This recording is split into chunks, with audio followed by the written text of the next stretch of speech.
Good evening and welcome to the Talking Shrimpers podcast with myself, Charlie, as your host, still taking over from Phil at the moment. He's currently unavailable. But with me, as ever, I have Finn and we have a guest with us today, Jon, aka Shrimper Jon, as many people may know him by online. So thanks for joining us today, Jon. How have you been?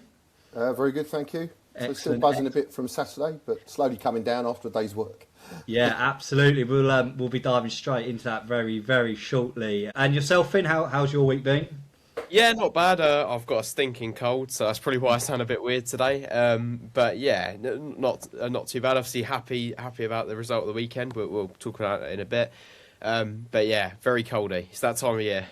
Yeah, I think I touched on it last week, didn't I? I didn't know if it was a cold or hay fever or a cross between the two. I think there's something certainly going around that time of year, but definitely. I'm on the back end of it, so touch wood. I'm literally, you know how you have like 3 days of preparing for it, and then 3 days of really bad, and then 3 days of recovering. I'm right in the middle of the cold, like the worst bit. Yeah. So I feel your pain, but I'm sure you'll, we'll get you through it, mate. So, obviously, since our last podcast, we had Woking on Wednesday night, wasn't it, last week now? Yeah, Woking. Probably not too much, really, to talk about too much, if we can help it. It seems that the same old Tuesday night performance, which it just seems a bit disappointing. These teams that you want to be taking to the sword, especially at home with these games in hand. You want to be picking up wins at home, particularly.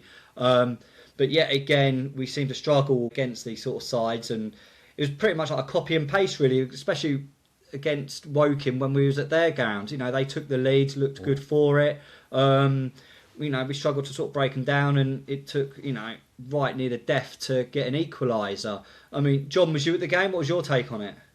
Yeah, I was at the game. I was at the away game as well. You're absolutely right. It was a very similar type of game. I think it epitomises a lot of our games at the moment. And actually, if you go back just a few days before that, the Altrincham game, very, very similar performance whereby we dominate a lot of the ball. But obviously, the most important part of football is to keep the ball out of one net and score in the other net. Yeah, and although defensively we're still quite strong, we're just coming up a bit short in front of goal. Obviously not Saturday, but that Woking game. And I mean, I didn't. You get caught up in the emotion of it. I didn't realise that we had something like 15, 16 shots against Woking, but only I think 4 or 5 on target, something like that. And actually, as a percentage, that's not great. And obviously, you're going to struggle to win football matches, as it was, as I said, against Altrincham. Very similar stats. I think a few more shots actually. So it would suggest the overall play isn't too bad, because we are creating chances, but it's just that, whereas against Rochdale, Forest Green, we put it in the net, for some reason we can't do it against the Leicester teams. Yeah.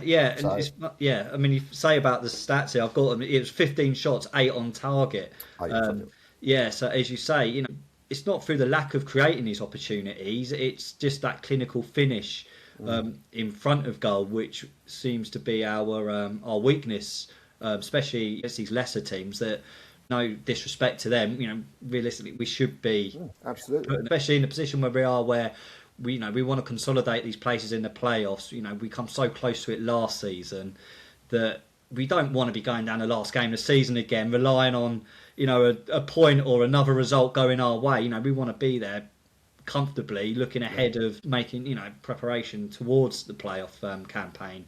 I mean, Finn, obviously there's another goal by Tom Hopper. He said earlier on, he's coming into a bit of a purple patch now. I'm sure we'll talk about him again a little bit later on as well. But, like we're saying, we were pushing for that goal, and you'll take them however they come, won't you? I mean, Charlie Kendall, I thought, come on, and he really made a difference.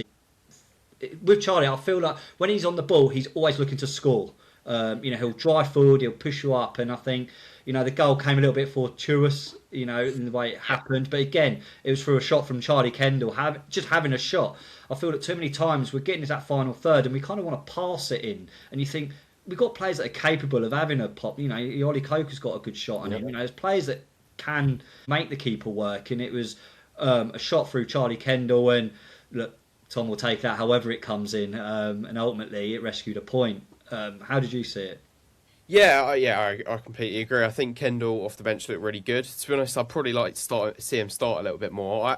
Sometimes I worry a little bit about his decision making. I think, to be honest, the whole team decision making in front of goal in the final third. I mean, we kind of build quite nice attacks and then get to kind of the penalty area, the final third, and they just look lost sometimes.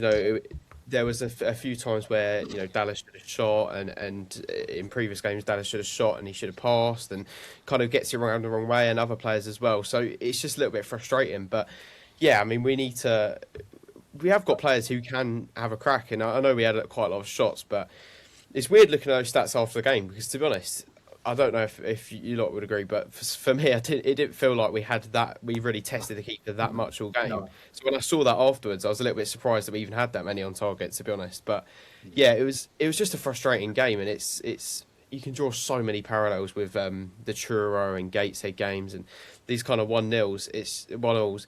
It's just it's a frustrating game, and to be honest, when it was quite a lot of the game, I was just thinking, we're having quite a bit of the ball, but we just don't really look like scoring. Even when we have chances and stuff, we just didn't look like we had that clinical kind of cutting edge that you need. It was a frustrating game. I know Hopper got the goal. I mean, yeah, you take him however they come. I think Kendall probably would be a bit gutted that he didn't get the goal there because it was a great strike. But yeah, I mean, it was going in, wasn't it? So. Yeah. It's one of those ones where, if one of their players was there instead of Hopper and it went in, it probably would have just been given as Kendall's goal as opposed to an own goal. So but I mean, lucky to get a point, really. Well, I say lucky, but fortunate to get a point in the dying moments, I think. And to be honest, I don't think a point necessarily against Woking is too bad when you consider the facts, because Woking are a good side away from home. I think they're 7th in the away form guide, so they clearly are a good side away from home. I know they've had some changes recently to backroom staff and stuff, but they are a pretty decent side, I think, and quite a hard side to break down. So yeah, I don't think it's a terrible point. It's more so the performance that I was a little bit worried about, to be honest.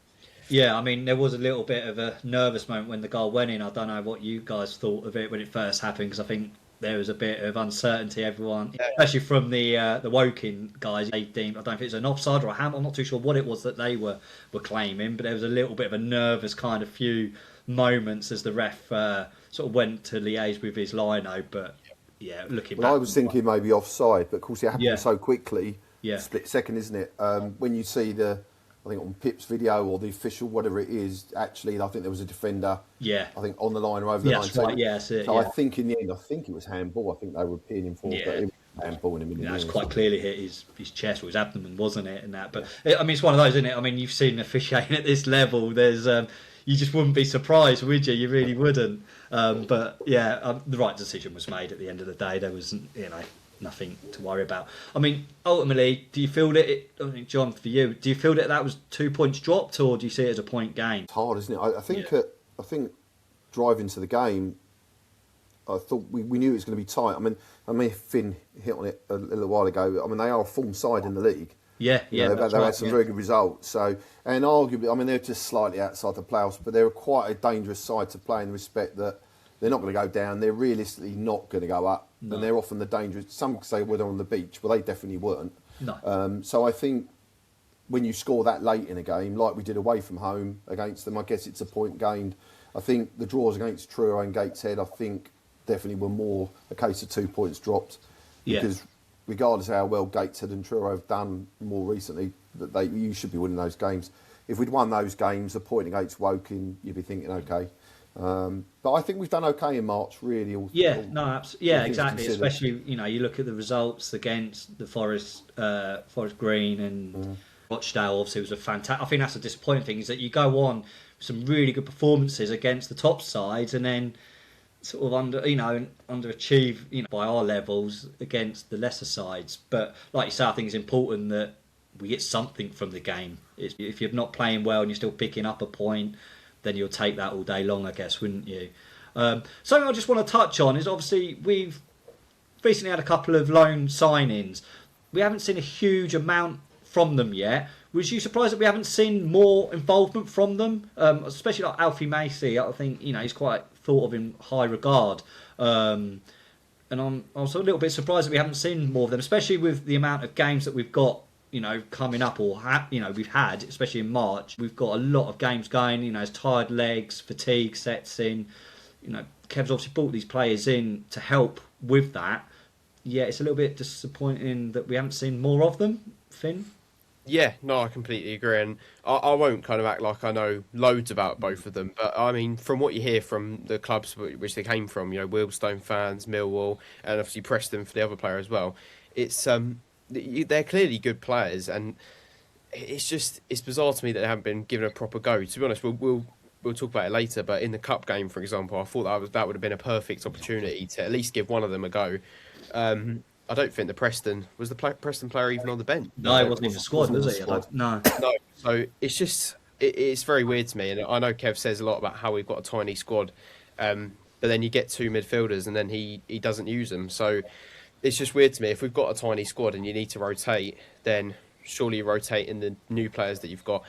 And yeah, it's disappointing because, I mean, I just feel for them, to be honest, particularly a player from Preston, because he's had basically no minutes, really. So it's just like, it's, hopefully they get some more. But to be honest, we're running out of games now. I think we've only got, was it 5 or 6 league games, something like that. So I don't think we've got many games left. So, hopefully they get a go. We've got 8, I think, haven't we? Yeah. Oh, is it 8? Okay. Yeah. Something like that. So I mean, it makes you wonder, doesn't it? Have they been brought in just, have they been told you're going to come in, but you're there as a bit of a backup for any potential other injuries? And I suppose it depends on what they're happy with, their role within the squad. But I certainly, as you say, thought we would have seen a little bit more of them, especially in the midfield area where it's a lot of games, it's a lot of minutes in the legs, and I think that's one area that we do need to sort of rotate to keep it fresh. Yeah, very much so. Yeah. I've played a lot of football. I don't know about you guys, and I played midfield. So, I think when Kev has talked about fatigue and using the squad, it has been slightly baffling that he started pretty much the same lads over the last 4 or 5 games, but also by and large the same substitutions that have come on. Yes. And you looked at people like Moulton and Coker, Austin in particular have played quite a lot of minutes the last few weeks, having not actually had a lot of minutes prior to that while Miley was fit and bits and bobs like that. And you're right, and the Millwall guy is more baffling because he's played at this level, did really well at Wealdstone, ran the game against us. Scored 2 goals, 3 assists, something like that. He's ready to go. So even on Saturday when we scored the 3rd goal, that to me would have been a good time to bring him on. Like, we wouldn't have lost the game by him coming on. No. Give him 20 minutes, see how he goes, and then maybe you start him tomorrow night. Because if you risk starting them tomorrow night with absolutely no minutes on the pitch, it's not a good combination, I don't think. No, I think you're spot on there, and I would kind of expect to see him tomorrow, to be honest with you. I reckon so. At least one of them. Yeah, absolutely. Especially, with the lead up coming up now, it's like you say, it's imperative that we start getting them involved a bit and included. So, and obviously with that result, then we were quite fortunate that Halifax actually lost as well on Saturday. So, despite not playing, we were still in the playoffs. And obviously, I think we're joint on points, aren't we? I think it's our goal difference. It was superior goal difference, and obviously we've got 4 games in hand, 3 games still, which with them to play as well. Them to play. Hartlepool, who we said they're sort of breathing down, they'll still feel that they got a chance. So some real difficult games still to come ahead in the few weeks we've got. But I think psychologically, being in that position, I think gives you a bit of an edge. And I say that I think it's about a 20 goal difference. So that in itself, a point, isn't it? And defensively, I think we've been very strong. It's just being clinical in that final third.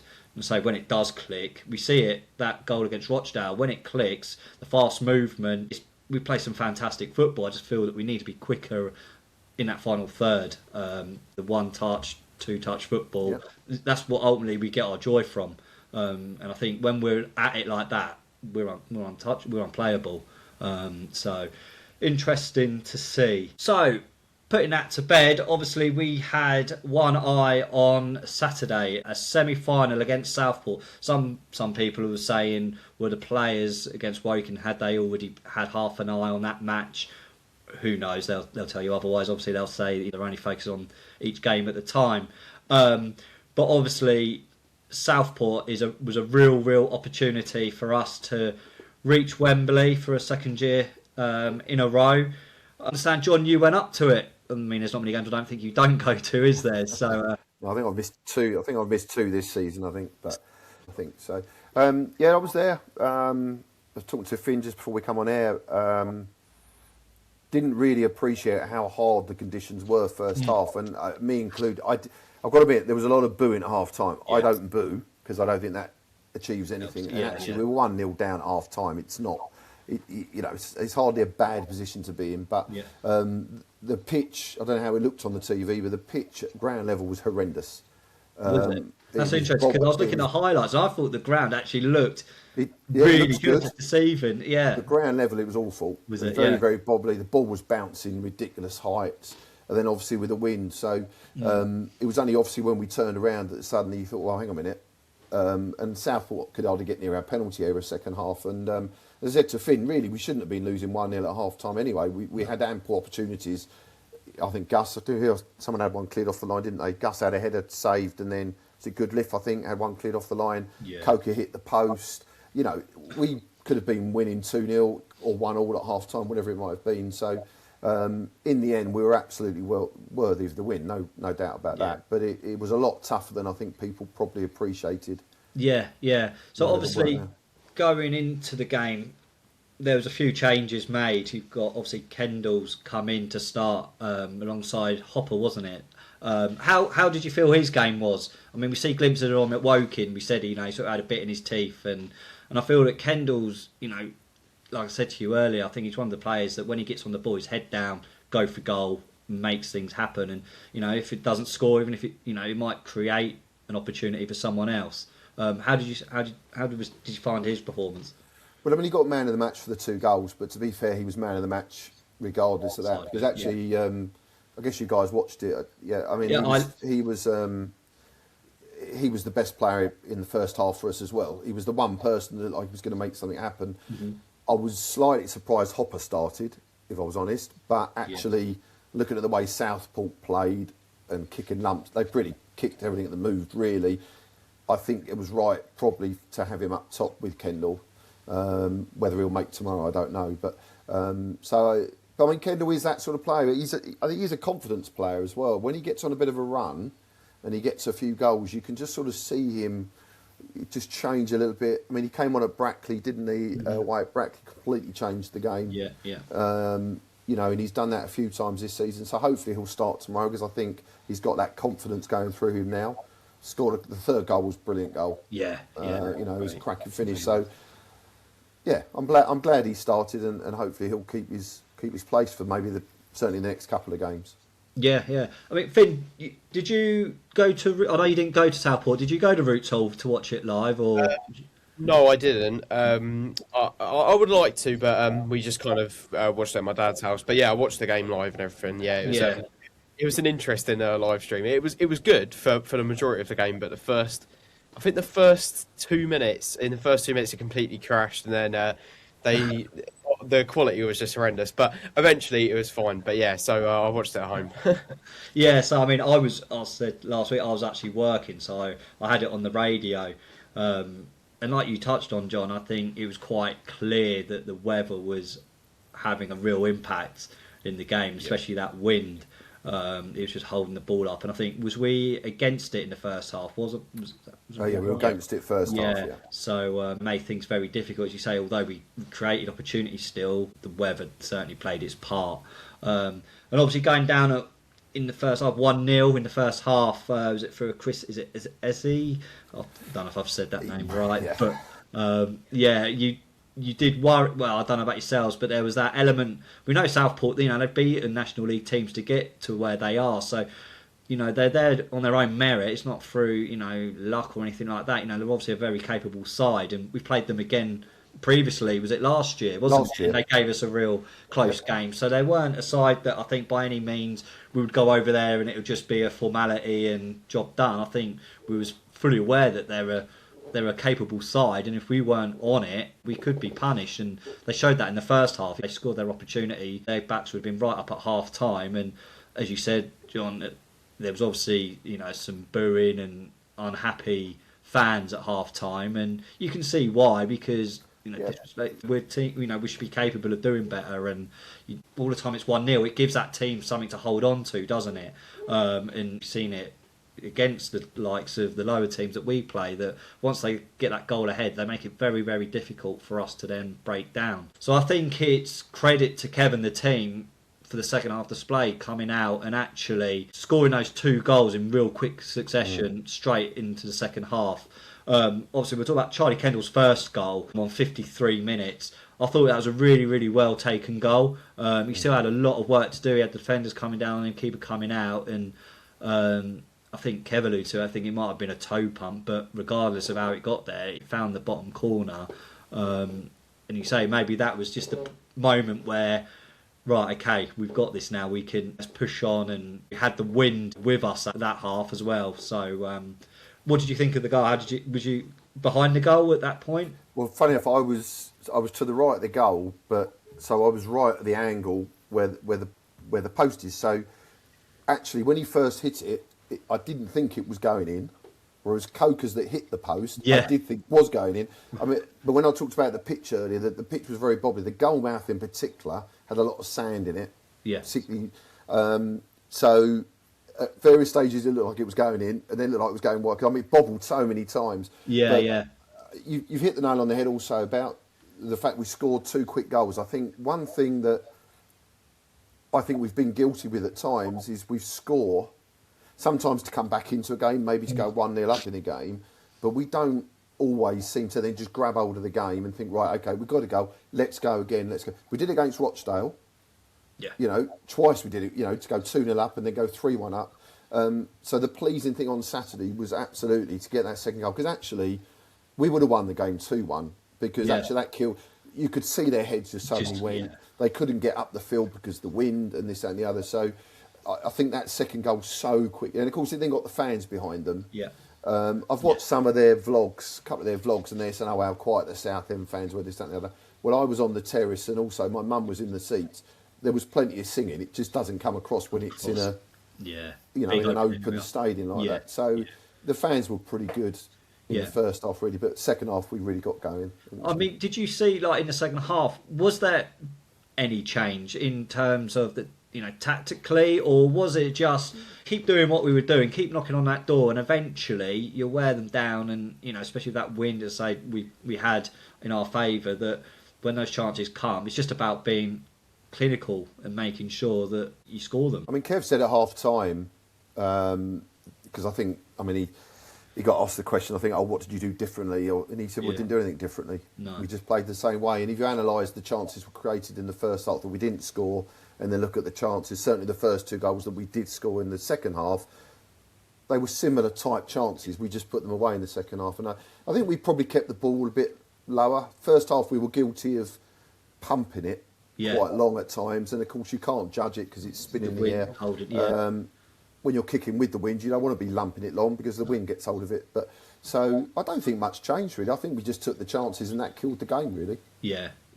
So then obviously the second goal by Jack Bridge, who we've seen a lot more of him sort of in this competition. He's found it quite hard to come by games in the league, mainly coming on as sort of a sub and impact player. Personally, I'd like to see him a little bit more. I think he gives us something else, especially when we are struggling to break down these sides. But we see a lot more of him in this competition, seems to be where he's doing his best, and he's become a real influential player. I think, is it 3 goals or so in the in this competition so far? Fim, what do you make of him? Do you think this, he's showing what he's about, isn't he? Yeah, and he looks like I've thought this for a few weeks now, probably in months, but he kind of looks like Bridge from maybe a season or 2 ago. where he'd proper take on players down the line and kind of run it up. When he runs it up the line, that's when he's best. Is out wide, definitely. I think we tried him a few times in the centre, and I never think it works really. I think he gets lost there, but on the wing, I mean, he's a quality player, and he's still got it. I mean, it's difficult for him because I know a lot of fans say that he should start, and I do understand that based on his performances, but you can't really. It's difficult to kind of argue that he should start over Boys up for me. Exactly. So it's difficult, but I think to be honest, what he's doing right now is probably his best role. Coming in for cup games, coming in off the bench, having an impact. It's a case of does he want to do that? You never know. Because to be honest, I think he'd be fantastic at, as much as I don't want him to leave. I think he'd be fantastic at a kind of Woking or maybe a mid-table side. But he's looked brilliant lately. I mean, just on the game as a whole, I completely agree with John. We were talking about a little bit before about the conditions and kind of how difficult they were. And I think, to be honest as well, obviously Southport had the advantage in the first half because they were playing with the wind rather than against it like we were. But also they're used to the pitch because it was very wobbly. And also, without disrespecting them, because I thought they did play pretty well, and also fair play to them because they didn't. I don't think they just sat back like most teams would when they got the goal, and they actually put quite a bit of pressure on us and actually stuck it on us, which is fair play to them. But without disrespecting them, I think there was a difference in quality of players and quality of kind of how we play, and I think for us who like to, I know sometimes we lump it up, but for us who like to kind of play quite nice passing football, build nice attacks, it's really hard on a bobbly pitch like that. And then even if we wanted to pump it up, we couldn't do that either because the wind was against us. And then you saw Southport struggle the same way in the second half. So it was a really difficult first half for us. And to be honest, I don't think we were 1-0 down necessarily because we played poorly. Yeah. I don't ever like to make excuses really, but I mean, it was hugely down to that kind of the conditions overall. So yeah, I mean, fair play to them. They fought really well, and yeah, a good performance. Charlie Kendall again was brilliant. Personally, I'd like to see him start a bit more. I thought I never like to single players out, but I don't think Morton had his best game. I never like to kind of criticise one player in particular, but I don't think. And also, I would never have really started him, and that's not really anything against him, but I just didn't think it was the type of game to play him. To be honest, you're playing against a team that aren't. He's best when he's playing against a technical side, and it's quite a nice flowing football because he is quite a technically good footballer. But playing him against a team where you know it's going to be a tough, gritty, kind of cagey affair, it didn't really seem right for me. No. So yeah, he didn't have best of games, but yeah, I mean, a great performance overall, really. Yeah. I mean, just touching on Bridge, we've got a comment here. Someone's asked, like, do you think that Bridge should get a new contract? Obviously, there's a lot of chat. We've spoke about it before on the channels not too long ago about contracts, and there's a lot of players there that contracts are up at the end of the season, and it's very difficult, isn't it? Because he's a homegrown lad. He's been loyal to the club. He's club at heart, but it makes you wonder if he's happy in the role that he's playing in the current setup. What do you guys think?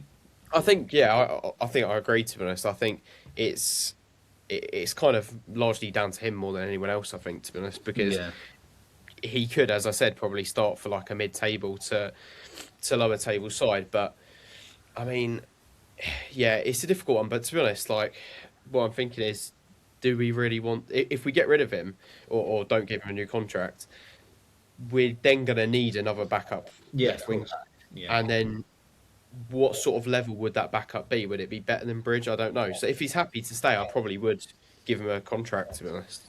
I don't know what you think, John.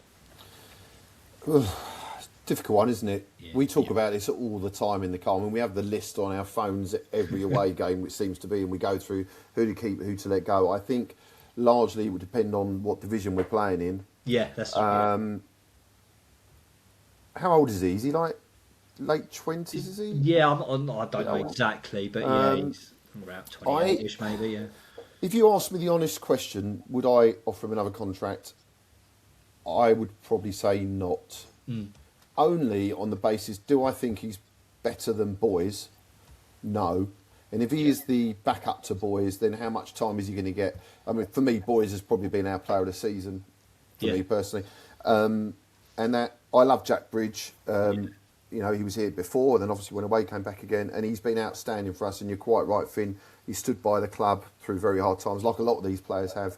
But I think he has been found out a bit. Yeah. And if you can honestly tell me one league game where he's been the Jack Bridge of a year or two ago, I can't think of one. And even sometimes he's a bit of an impact player. But even this season, when he's come on, he hasn't made a huge amount of difference. He's done well in the cup games, but then the argument people might say, well, maybe he's found his level. And maybe he has. I don't think he's been binned off as such. I think he's still a good player. But if we don't go up this season, is Jack Bridge good enough to be in a side that's likely to be pushing, let's say, for the top three? Yeah. And I'm not sure he is. No. But that's my opinion. But and I think, you know, we've got, is it 13 players that we're going to lose, including loan players? That's a big overhaul of the squad. You know, is Kev going to be in charge? We don't know. You know, so largely it will come down to Kev, wouldn't it, in terms of where he sees the lights. Bridge is not going to be a starter, let's face it. So is Bridge going to be happy with a year contract, 18 months? Yeah, as you say, I think it very much relies on what he's happy with. You know, is he happy just to be an impact player and a competition player, or does he want more regular game time? Ultimately, that's, you know, it's his choice, isn't it, and what suits him best. Obviously, Anthony Lloyd was the one who asked that question. He said that he wouldn't give him the contract. He said it's sad, and I think you touched on it. There's a lot of players that are out of contract, and it's difficult, isn't it? Because you know, we've gone through some real tough times with players that have stood by us, and you kind of have to let that emotional side, put that to the side, and ultimately players will come and go. We fans, you know, we're going to stay through with the club regardless, and ultimately you want the club to achieve and get to the highest possible place it can, and that does mean that there are some very hard decisions and emotional decisions to make as well, that, you know, for the good of the club, do these players look at moving on and bringing in fresh? As you say, will Kev even be around? You know, we've got the director of football that we know's coming in. Now, he may have a completely different outlook on the whole setup and change. So that's something that's really interesting. I think there will be a lot of changes in the summer. I think a lot of it will be dependent on where we are come the end of the year, if it is in League Two or National League. I think that will make a massive difference on the contracts and the way we sort of operate and look to build on for next season. But I think if we do remain in the National League, we've had a few years in it now where we've come close, we've been knocking on the door, but you've seen sides now, the sides are getting stronger and stronger. You know, we're in a better points position than we are last year, yet we're still only 7th. The teams above us are getting stronger, getting more points, and having that only one promotion spot makes it very, very difficult, and you kind of have to set out your goal and go, you know what, we're going to give it everything we can to get that number one spot, or do you say, right, we'll build a team that will get us to the playoffs and we'll take our chances? It's very, very difficult. But obviously with that, the difficult times we've had some real enjoyment under Kev in recent years. You know, so playoff final last year at Wembley, and Kendall with a great, as you said earlier on, individual third goal to seal that game. I thought it was a really, really good goal. And I think that pretty much is exactly what we were saying about when he's got the ball, head down, straight for goal. And when he had that ball, he only had eyes for goal. You can see the way he's turning the players in and out. I think he had Golding on the overlap, who was probably half expecting. He was shouting. Yeah, I think we'll just pass it. But how many times have we seen that where that is the ball that happens? But obviously Kendall's not that sort of player. And that's what you kind of want with your striker. I think you want that sort of greed, and his confidence was up. And I think he probably had a bit in his teeth and thought, you know what, I should be starting. I should, you know, I'm a striker. I'm getting the goals. I should be in your thinking for Tuesday night. And I think he's certainly done that, because I thought it was a fantastic, fantastic finish. Yeah. I think, to be honest, I think with Kendall, he's so close to being a top striker in this league. Yeah. There's just a few things, like just sometimes decision making, sometimes he gets to the final third and he's done so well to get there, and then he'll shoot when he shouldn't have, or he passes when he should have shot. It always seems there's just that. But that game, it looked like it looked different. He was really, and I mean that goal, and as you said, he does have that kind of selfish streak in him, and not really in a bad way. But I quite like that with a striker, to be honest. I mean, sometimes you don't want them to be selfish, but I think you want a striker who wants to have their name on the score sheet, not a striker who just wants to get assists or something. You want a striker who wants to put their name on the score sheet. So yeah, he's very, very close to being a top striker for me. Yeah, I think with him though, and he's been as guilty as many this season. He has missed some glaring chances. I'm trying to think. It was a midweek game. I don't know if it was True. Gates said where he just had to lift it and he hit it straight in the goal. Yeah. Remember early in the season, Hartlepool, where we absolutely battered them first half. And then we battered them at the start of the second half, and he missed an absolute gilt-edged chance to put us to. And I love Charlie Kendall because I like players like that. And even when he's not scoring, he doesn't ever stop running. He's absolutely 100% committed.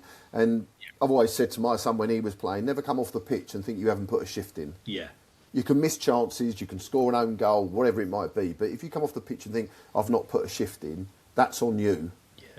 Because that's the bare minimum. And Kendall is that type of player. And Dallas is quite similar, to be fair. I mean, Dallas gets criticised a bit as well. But you look at the amount of work Dallas does outside the area. Yeah, I think that, he comes looking for the ball. A bit like Harry Kane does sometimes. Yeah. When he's not getting the ball, he comes looking for it. And then you're thinking, well, hang on a minute. But there's no one there for you to... But you're right about him being a bit selfish. But Dallas is also like that. But Dallas has got 13 goals, hasn't he? So, Yeah, Dallas seems to be sort of our more...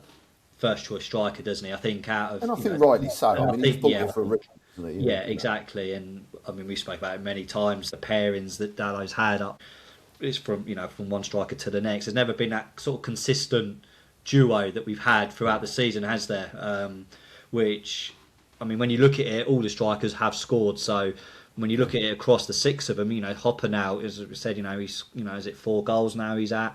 It weren't too long ago people were sitting there going, why is he here and all the rest of it. And I think it's quite unfair because I think Hopper was never brought in to be an out-and-out striker, get you all the goals. I think what he gives us is something completely different to the others in terms of his build-up, hold-up play and stature and stuff. So, it's been, I think it's really, really well taken goal, as I say, and then it gave us that opportunity to go to Wembley again. So if someone had said to you about 3-4 years ago that Southend are going to get to Wembley back-to-back seasons, you would have thought they were high on something, wouldn't you? Absolutely, yeah. Yeah, I don't know how old you guys are. I obviously did the Cardiff final. Yeah, same. And the playoff final. So I can remember when we got to the first LDV final, it was like, oh my God, all these years I've supported the club, and we're actually at a final. I mean, I was saying to Finn earlier, EFL side, a lower league EFL side, what's the trophy you're most likely to win or got LDV? Well, the FA trophy is that. Is that equivalent, isn't it? Yeah. So to get to Wembley when we did against Crewe, and then obviously the playoff final, and then again against Oldham, it's not bad. Sort of 10-15 years really, if you look at it that way. Apart from the fact we are a National League side, and that's always the stumbling point, because you go to Roots all 7,000-8,000. Well, I can remember playing in the Championship, but we didn't even have 7,000. Yeah. So playing National League football, and you sometimes forget when you look around Roots all, you forget you're a National League side. Yeah, no, you do. Yeah, but I mean, I think getting to Wembley is just rewards for the fans that we have all turned out in our numbers home and away, and I think it's these people that are saying it's Tim Pot and don't give a what's name about it. I just don't understand at all. No, it makes you laugh, doesn't it? Because like you say, when we was in the LDV fans, were they saying the same thing? And ultimately, you want silverware regardless. If it gives you a trip to Wembley, you'd be a fool to turn around and go, no, we're not going to pay attention to that. We know the league position, how the league set up it. Realistically, we was never going to win it, the league, but this gives us an opportunity. Playoffs is never a guarantee. Whereas this, we felt, and I think at the beginning of the season, I felt that actually if we wanted to win this competition, we really could. And I think Kev's, made no bones about it, that he's come and he wants to win trophies, and he's put his strongest side out at every chance. And I think, Finn, how big of an achievement is it, just considering the recent, the club's challenges in recent years? Yeah, I think it's a huge achievement. I mean, in many ways it's an achievement we're even a club. But Yeah. I mean, yeah, to do that, it's brilliant. And I mean, yeah, I completely agree with everything John said, to be honest, because I don't really care what people's opinions on the FA Trophy are, whether they think it's a big cup or not. But it's the point is we've got to accept where we are, and if this was our first season in the National League and we were absolutely walking in, we're top of the league, I would still think it's a good achievement to get to the final. But you know, maybe then they could be like, well, we're too good for this. But I mean, the reality is we've been in the National League for about 5 years now, and we're seventh in the league. So to get to the final is a huge achievement. And I mean, you only have to speak to Aldershot and Gateshead fans to know how great it is to get into the final. Have either of you ever been to the FA Trophy final? Yeah, I went. Was it Wrexham Cup a few years ago? Yeah. I can't think who they were against, but yeah. I went when Gateshead won it. Against Solihull already lost the week before. Yes. Yeah. I mean, but, I think Romford and Havering. That's right. Yes. Wakering and Romford. That's partly why we went. But me too. I mean, look, if we, it's a great day. I mean, do you reckon take 15, 20, 25,000? I don't know how many people like it. Yeah, I think so. I mean, people saying, "Oh, well, if we get to the playoff final, I probably wouldn't bother with FA Trophy." Utter nonsense. It's no, 30, of course it is. It's 30 quid, you know. Yeah. And, you know, if you. No, I mean, I can see us. No, so go. Yeah, I was going to say, I could see us taking a good 20,000 again. I think especially after the fiasco of last season, you've got some people that didn't even get the opportunity to go to Wembley last year. Yeah. So this will be a great opportunity unless it can't decide to do something ridiculous again. I nearly swore there. But yeah, it's an opportunity again to take a good crowd. And I think I see something online that they were potentially saying, you know, this could be one of the biggest attendances again for this competition. Yeah. So yeah, as you say, I think people that are saying, "Oh no, I'm going to hold out and I'd rather wait until the..." That's absolute nonsense, as you say, John. It makes no sense. And the thing is, if you really care about this club and love this club, why would you not be happy about us having a day at Wembley and also the money that comes with it? I know obviously the memories and everything, but at the end of the day, you know, because you quite often say that about our budget and stuff and how we maybe don't have the budget, quite the same budget as other teams. Well, if you're going to get, you know, 20,000 Southend fans there and you take a share of that, I mean, that's a huge amount of money boost for the club at the end of the day. And I mean, I'm sure probably in the other ends there'll be some Southend fans as well, not just in the Southend end. But yeah, and it's going to be a great day out. And I mean, I went to the FA Trophy final as well. I was in the Wakering end, and it was a brilliant day. I mean, for everyone. Weirdly, I was sitting next to Kev, well, pretty much next to Kev, which was a bit weird. But yeah, I mean, it was a great day out. So yeah, I'm buzzing. And also, I can't, if we get into the playoff final, I can't make the playoff final because I'm away. Oh no, no. I'm just happy I get to go to Wembley. When is the playoff final anyway? I know we're probably ahead of ourselves. It's the week before. Is it a week before? Is it? Yeah. Oh, I'm working. I have to make sure I get my So the 10th and the 17th. Yeah.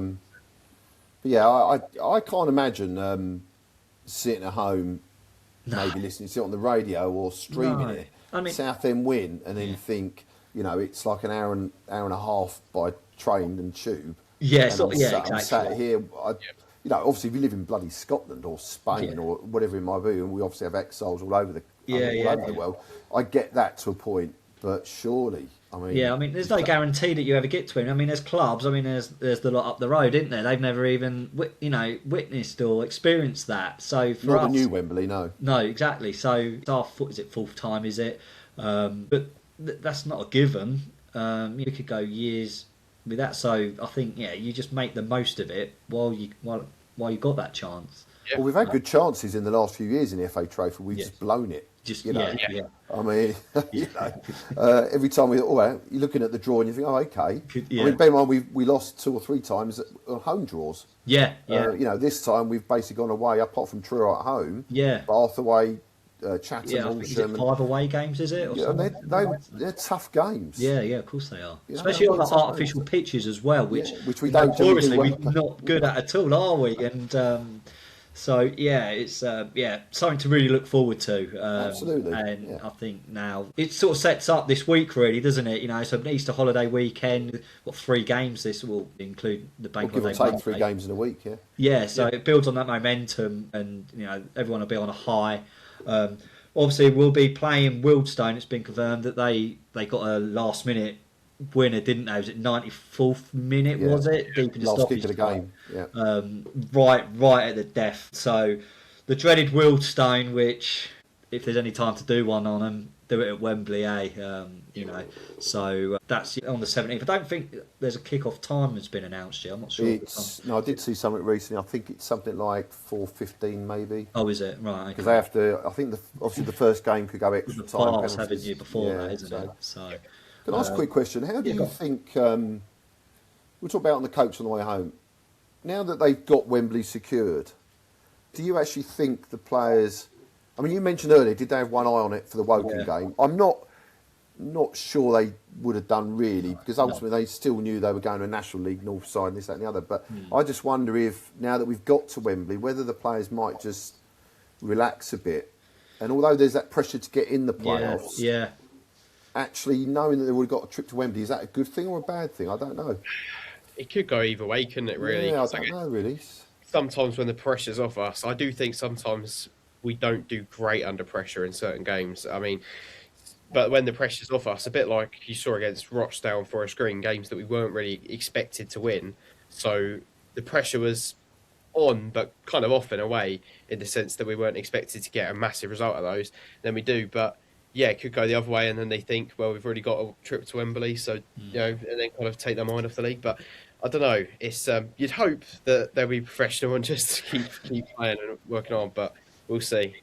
Yeah, I mean, I think, I say, we've seen some sort of changes in this competition, so I think there's going to be players there that may not sort of take part in the final and stuff that will probably be more chance of them taking part in the final of the playoffs if we was to get there. So I don't think there's any of them. I don't think Kev would allow that. I don't think the club would allow that sort of attitude to just go, well, we're in the final. Well, the fans regardless. definitely won't. No, exactly. And I think that's the one thing with Southend is that we won't allow anything other than 100%. It's like if you go out there and you give it your all and you can physically see that those players have tried everything and it, for whatever reason it just doesn't work out, then you can put your hands and go, look, we're beaten by the better side.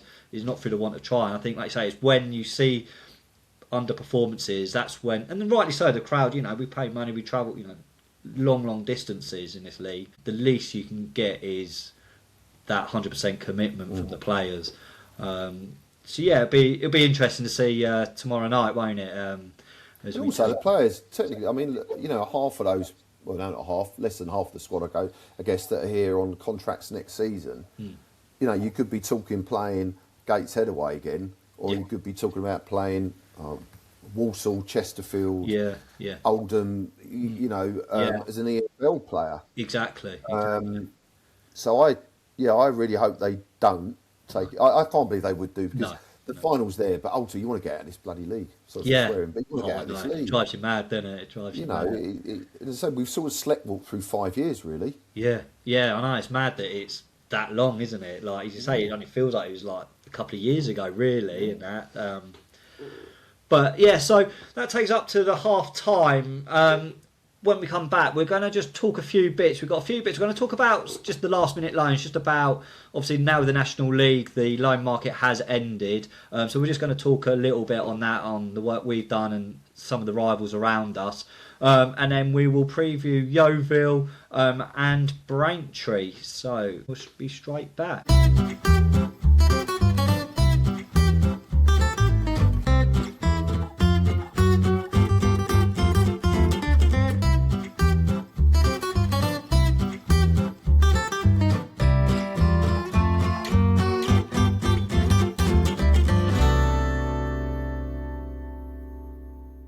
Cool, lovely. Right, so I'm going to talk about the last minute loans and the work that's been done by ourselves and those above us and around us. Obviously, we've only made the 2 signings. Has that surprised you? Was you expecting to see more sort of movement in the loan market from us, especially given the injuries that we've had and the amount of games that we've got? Are you surprised, John, that we haven't seen a bit more movement? Yes and no. I mean, Kev has said, actually, most of the time he's been manager, he has said that he prefers a smaller squad. Yeah. That's absolutely fine. But then when you suddenly lose the likes of Ralph, Cardwell, Leon, obviously Nor's been a huge loss. You know, that's 4 players that, and actually Leon was playing really well, wasn't he? He was just starting to be really sort of quite, what's the word I'm looking for? Well, he was starting to run games for us, you know, he was looking a threat and he got injured. So when you lose 4 or 5 players that you'd arguably say would be first choice, that's quite a big hit on a small squad. So I am surprised. Right wing back has surprised me.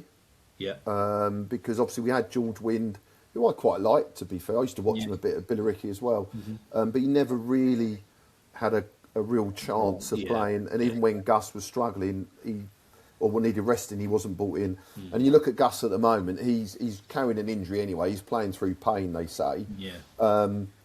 So I mean, I suppose Bridge could play right wing back, but Kev doesn't seem to like him there. But so I think right wing back definitely. Bringing 2 midfielders in, I think made sense because, as we talked earlier, engine room of the team. But then when you bring them in and they're not getting played, it then questions it. Kev said, I think in an interview either last week or whenever it was, that they're not quite ready or they're not quite fit. And I'm thinking, this stage of the season, why are we not signing players that are ready to hit the ground running?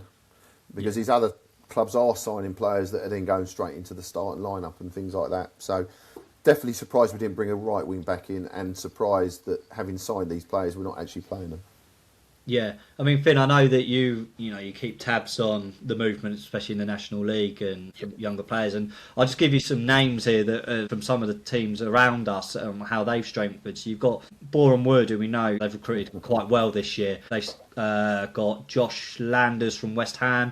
Rochdale, they've brought in John Kimani Gordon from Colchester, Archie Baptiste from Middlesbrough, Ben Winterbottom from Barrow, Hartlepool, Jay Sway from Huddersfield, and Carlisle brought in Ibrahim Yabawa from Bristol City. So that all those teams around us have all strengthened. And obviously, probably no surprise with Rochdale because they're going toe to toe with York at the top there. That's a really interesting. I think they've got each other in the last game of the season, which I can see that coming right down to that game personally. So that's and it's a great advert for the National League, I think, as well, because they're very good sides. I've been really impressed with York as well, to be fair, this season. And obviously I've got a little bit of they helped us in our difficult times. So I've always got that little bit of support for them. But yeah, what's your take on that, Finn? Yeah, I agree with what John said about our window. But I mean, if you look at, as you said about the other clubs, I mean, Josh Landers is a player I know really well. He's a fantastic forward. And the thing is, you look at Boreham Wood, and most people probably wouldn't think they need a striker. I mean, they've got Matt Rush, who's firing in goals. But the thing is, and you look at Southend and probably say we probably don't need a striker because we've got quite a few. But what they've done is they're not. The thing with Boreham Wood, they're not scared to reinforce in an area they're already strong in. And give a bit of competition because as much as Matt Rush is a fantastic player, you could play Landers with him, you could play him in different areas, and Landers is a fantastic player. I mean, anybody who knows kind of academy football in PL2 and under 21s, he's a fantastic striker. He's quite an old-fashioned kind of striker, but he just knows where the net is, and I think he scored in the National League Cup final against them as well. So, yeah, fantastic business from them. And then even Braintree as well, they loaned Ryan Battram from West Ham as well, and he's a fantastic player. Proper, and you even look at Braintree. I know they haven't done very well this season.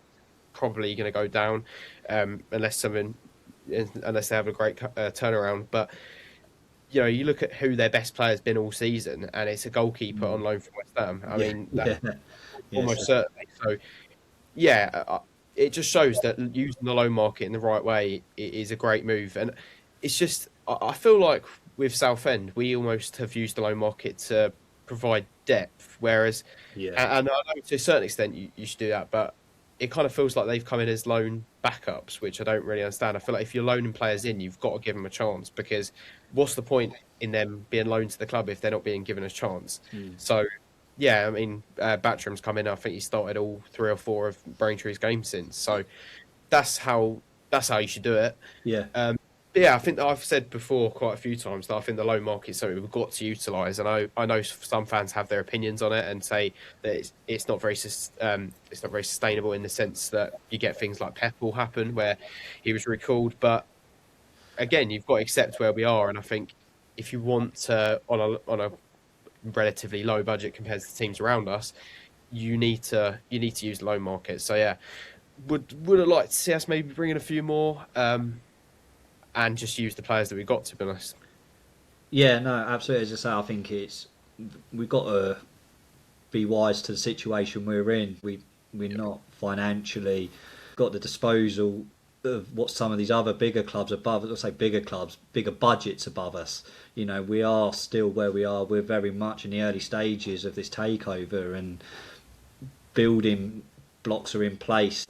It's been often spoke about that we're here to be sustainable, to make sure we're here for another 100 years. We were so close to not being here at all within minutes that actually I'd rather us be here in 100 years than splashing the cash and then being in the same situation we was under the previous ownership. So yeah, I think loan market, as you say, that's part and parcel of it, isn't it? That if you get, you know, your likes of Ben Pebble that come in and they do really well, you thank them for their service, and you know, and he's gone on to have do really well. He's been called up to the Canada squad, isn't he? Now, I think in their couple of fixtures they've got coming up. Yeah, he was on the bench. He didn't get on, but right, he was on okay. the bench. Yeah, but still, it's it's a brilliant achievement for him. But then the likes, look at Golding. You know, we had him on loan, and I think he obviously in his short period of time that he was with us, he started to really grew to love the club and the fans. And as I said before, I think he was in the stand at Sutton. I think he may have even come to Wembley. I think he may have been in the crowd. Yeah. So, and it's stuff like that then draws those players back to us as well, that if there's an opportunity for them to be loaned out again,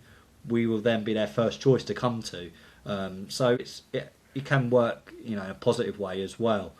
So just going on then, just sort of as we wrap it up now, we've got we've got obviously an Easter weekend, but before that, tomorrow night, Tuesday night, we're home again under the lights, hosting Yeovil. Are we hoping that this is going to not be another sort of struggle 1-1 again? Are we hoping that this will be a result that, especially now that I don't know, is this our game in hand that we've got? So we're speaking that we've got 3 or 4 games in hand over some sides.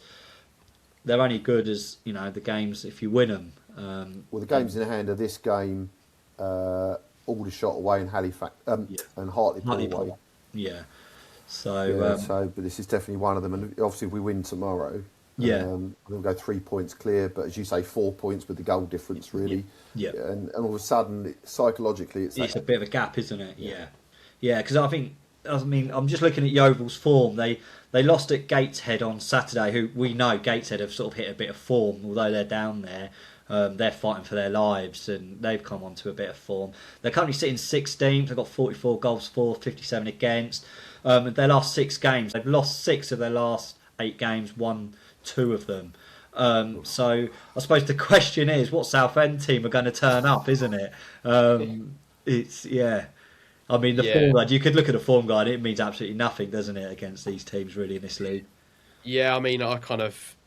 Whenever we try and preview these matches, we always get horribly wrong, don't we? I don't know how we're meant to predict Southend at the moment. I mean, if we turn up how we did against Rochdale Forest Green, this could be like a 4-0. But if we turn up how we did against Gateshead and Truro, I mean, it could be. Although with the Gateshead result, that their form now has put that result in perspective a little bit more. Because I think at the time we were really, really gutted about it, and it's still not great. But they beat York 3-0 last week. Yeah. I mean, seriously, Albano wasn't so bad, was it? No, right, I was saying, I said exactly the same thing. Maybe we didn't do too bad. Yeah, but it's impossible to kind of predict these games, to be honest. I like to be positive, but then, as I say, I don't know which Southend side is going to turn up. That's the issue. I mean, you're hoping that like you said, they should be full of confidence. They've had a fantastic weekend, and you want this. We're going into the Easter period where there's a lot of games, thick and fast coming in. You want to build the momentum now, don't you? Going into this playoffs, you want that momentum to carry on throughout the playoff campaign, as we saw last season, and playing these sides. You'd like to think that the previous games against Gateshead, Truro, that they'll be a bit more acutely aware that actually these teams, if we're not bang at it, we can get undone here. And so you'd like to think, I think it's imperative, again, start on the front foot, get that early goal, and I think that's when we play our better football and we've got something to really get our teeth into. But yeah, it'll certainly be interesting. And then straight away up on the Good Friday, will it be a Good Friday as we play sort of local rivals, I guess, would you say, with Braintree coming to Roots Hall? Again, they're not, they're down there fighting, but they've only just narrowly lost to Carlisle at the weekend. I think Carlisle got quite a late winner there. So they're currently sitting 22nd. Their last 6, 4 defeats, 2 draws, no wins. So, yeah, again, even at their ground, we found it tough, haven't we, against them? They've given us some really good, difficult games. So, again, I don't think this is going to be a game that we should, going to be walking into thinking it's a done deal. What's your takes on that? I do think Braintree are going to be a tough team to break down. I think they've got a very solid goalkeeper, as I said. I think defensively it's hard to score against them in the sense that they've got a good goalkeeper, but I don't think they're amazing defensively. But I just think they're a tough team to break down. They're fighting for their lives. It's going to be a tough one. I think the most interesting thing about these next couple of games, Yeovil in particular, it's going to be interesting to see what happens with the lineup, because obviously you've got a few headaches in that, I guess, with Kendall. Do you start Kendall over Hopper? I mean, I personally would. There's the midfield. There's a load of things you could do there. Do you play some of their new boys who are on loan? Even, to an extent, the goalkeeper situation.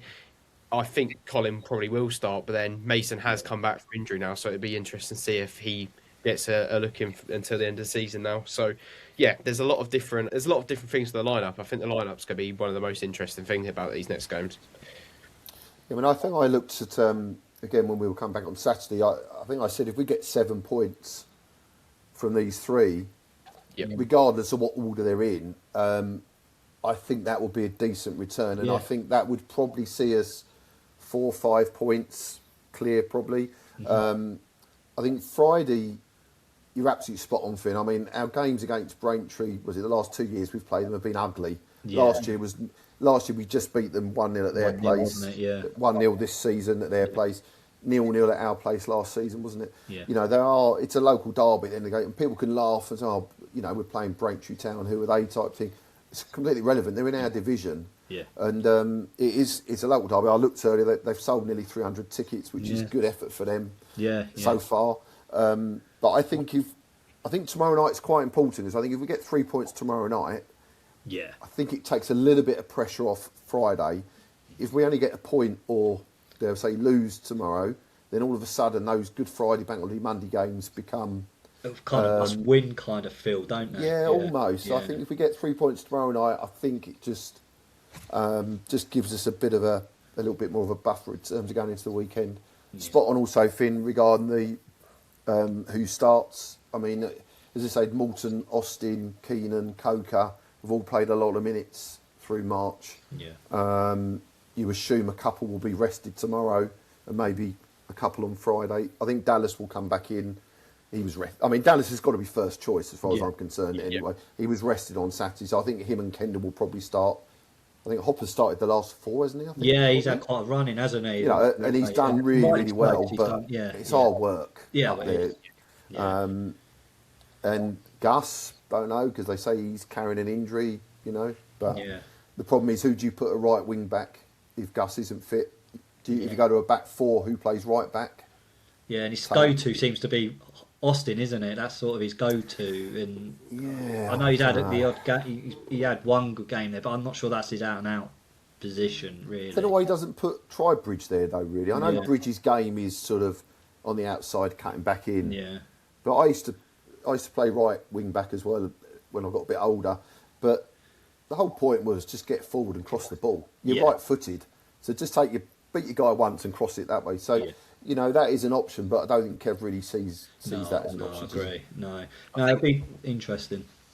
I think with Braintree, I just double check this to make sure it's right. But so they're third from bottom, but they've actually scored the least amount of goals out of any team in the league. So this season, so they clearly have some issues with attack. And as John said, it's always like an ugly game against them. I don't think it's going to be a huge high scoring game because they're better defensively than they are attacking. Yeah. So yeah, I mean, but they're not on great form at all. They're on poor form, to be very, very, very bad form. So that does play into our favour a bit, but they don't seem attacking wise that strong. Yeah, as I say, it should be a good attendance as it always is. But obviously that bank holiday weekend, local derby. I think it's the advertiser, is it the Gen Z or whatever it is these days, sort of. So I think some tickets are slightly cheaper as well to sort of encourage. I think they're offering a package. I think it's like, is it a package thing or something? Yeah. Cheap tomorrow and Friday. That's it. Yeah. So hopefully that will get the crowd in, and I think that has a massive part to play as well. Because when Roots Hall's packed like that, it really does get rocking and stuff. So yeah, really looking forward to that. And also it's my birthday Friday, so I'm hoping for double celebration. So touch wood. Let's see. I'd be too hopeful. Yeah, no, don't. But yeah, I've probably jinxed it now. But we shall find out at the end of the week, eh? So yeah, that basically wraps up this week's podcast. Next week we're going to be back next Tuesday. Obviously we've got Sutton on the Easter Monday, so we'll be back same sort of time on the Tuesday. We're going to have reaction from Yeovil and Braintree along with Sutton. We've got teammates with Ben Goodlift. We've also got first team coach Nick returning to give us all the stories. I'm sure he's looking ahead to another trip to Wembley. I want to say thanks to our sponsor Surgical Holdings and our guest today, Shrimper John, and obviously thanks to Finn as well. And just remember guys, thanks for listening. Please like, comment and subscribe on all our channels. It does go a long way. We try and do this and give a fair reflection. And we will speak next week. Thank you. Great, all the best.